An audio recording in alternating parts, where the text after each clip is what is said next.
সীমান্তে ভারতের অমানবিক আচরণ আন্তর্জাতিক অঙ্গনে তুলে ধরতে সরকারের প্রতি আহ্বান জানিয়েছেন এবি পার্টির চেয়ারম্যান মুজিবুর রহমান মঞ্জু।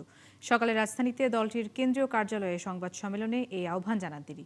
মঞ্জু বলেন, বন্দি প্রত্যাবর্তন চুক্তির আওতায় পলাতক আসামিদের ফেরত না পাঠিয়ে বরং নিরীহ মানুষদের বাংলাদেশে পুশিন করার চেষ্টা করছে ভারত। একই সংবাদ সম্মেলনে এবি পার্টির সাধারণ সম্পাদক আসাদুজ্জামান ফুয়াদ বলেন, ভারত দশকের পর দশক ধরে রাষ্ট্রীয় সম্পর্কের পরিবর্তে একটি নির্দিষ্ট রাজনৈতিক দলকে অগ্রাধিকার দিয়ে এসেছে।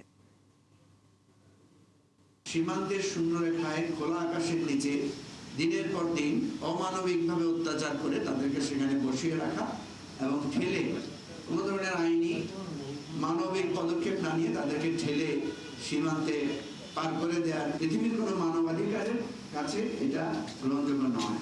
আমাদের পররাষ্ট্রমন্ত্রীর যেহেতু ভালো যোগাযোগ আছে, উনি যেহেতু এখন একটা অথরিটি বিলং করেন, একটা অবস্থান ওনার আছে, সুতরাং এটা আন্তর্জাতিক অবস্থানে সেটাকে আমাদেরকে তুলতে হবে।